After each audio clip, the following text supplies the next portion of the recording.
nag-request nga pala sa akin ng wrap na to dahil nagandahan daw sila. So, ang nagamit ko dito is more than 1.5, almost 2 na wrapper. So, hinati ko lang yung buong wrapper sa gitna and then hinati ko ulit sa tatlo. Yung mga unang pag-wrap ko, sobrang struggle kasi akala ko pag yung mga pinapanood natin, no, parang ang dali-dali. Pero pag ikaw nagagawa, ang hirap. Kaya eto, kaka-practice, ayun, nakabuo naman ng pag-wrap na maayos. So, after mo mahati sa 6, gagamitin mo yung nasa gitna. Tapos, ifo-fold mo lang siya ng ganyan. Then, iti-tape mo yung sa gilid.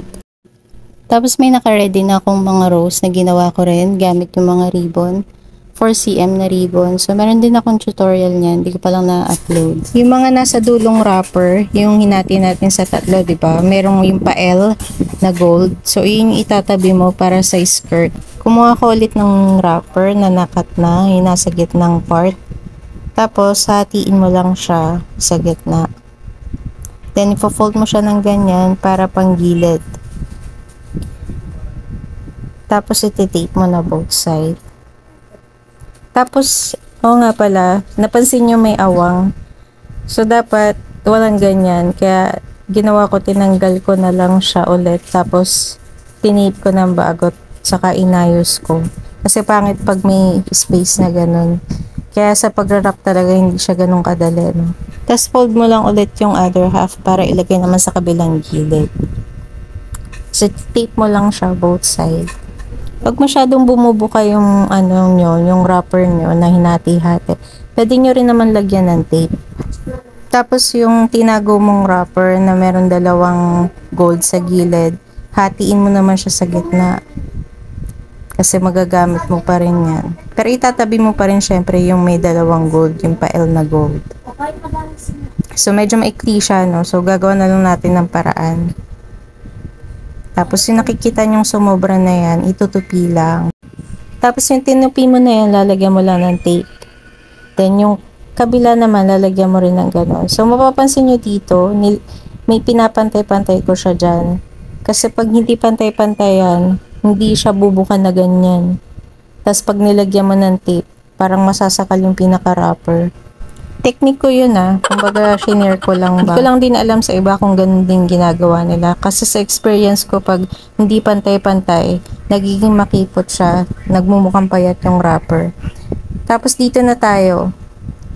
Hahatiin mo ulit yung dalawang wrapper na natira. Tapos kinuha ko yung kapraso, tapos pinatakip ko dyan sa harap. Yan. Tapos nilagyan ko lang ng tape. Tapos yung sa likod, dapat tatakpan ko pero naisip ko wag na kasi matatakpan naman siya ng pang pinakapalda na gagawin ko mamaya. Ang ginawa ko, nilagay ko na lang siya sa likod para suporta na rin. Kasi pag walang suporta yun sa bandang likod, minsan nalalaglag yung wrapper. Kumbaga, humihiga ba siya, parang nangangalay. Tapos kumuha naman ako ng Japanese paper or papel de hapon. Mas kilala siya sa papel de hapon. Tapos nilukot ko lang ng ganyan. Nilagay ko sa toothpick gamit yung scotch tape. Medyo diagonal yung ginawa ko para mapaikot ko ng maayos hanggang sa pinaka-stick. Tapos nilagay ko lang magkabilang gilid para matakpan yung pinaka-stem nung stick nung pinaka-rose. Tapos sa harap, hinati ko naman sa gitna para mas mababa siya. Tapos nilukot ko lang ulit ng ganyan gamit yung daliri ko. Ganyan lang, Choy! Diba? Pinagsama ko lang siya sa isang stick. Mahilig kasi akong magtipid, alam niyo yun. Pero kahit naman tipid, ayoko naman yung pangit or nababawasan yung quality.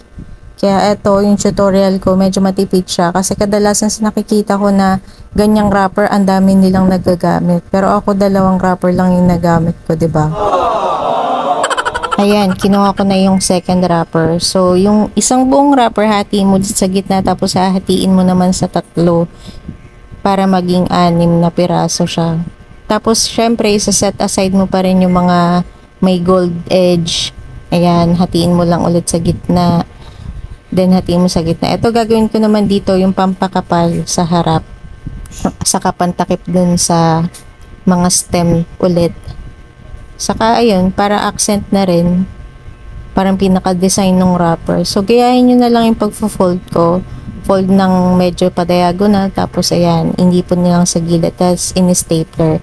Ginamit kong pandikit dyan, hindi i-scotch tape kasi para mas malinis, saka mas madali. Hindi siya bibitaw. Ayan. Dinidikit ko lang siya, tapos i-hold mo lang siya ng mga ilang segundo. Shala na siya. Pwede mo na siyang bitawan. Tapos magdikit ka na magdikit ng iba. Bali, 7 yung nagamit ko. 3 sa harap. Tapos tig 2 sa magkabilang gilid. Simple lang yung pagtutupi ko. Bali, idadiagonal mo lang ganyan. Tapos kahit ilang tupi, hindi naman kailangan pantay-pantay. Paikutan mo lang siya para matakpan lahat. Para hindi na makita yung karton sa loob. So, for gitna yung ginamit ko na wrapper. Na ako gumagamit nung nasa corner. Nasa sa inyo rin kung gaano kakapal na folded wrapper yung gagamitin nyo para kumapal yung pinakaharapan. Pero ako, pag mukha na siya makapal, okay na sa akin yun. Ito na yung pinakapalda. Ifo-fold mo lang ng ganito. Ayan. Mas magkakaroon siya ng parang zigzag sa gitna. Tapos i-stapler mo lang ulit yan. Pag na-tape, mas nalilinisan kasi yung tignan. Tapos hindi ko na rin siya tinupi. Ginawa ko na lang din pampakapal ulit dun sa sa wrapper. Ayan, bali 2 sa harap. Tapos tig-isa sa gilid, sa kanan saka sa kaliwa.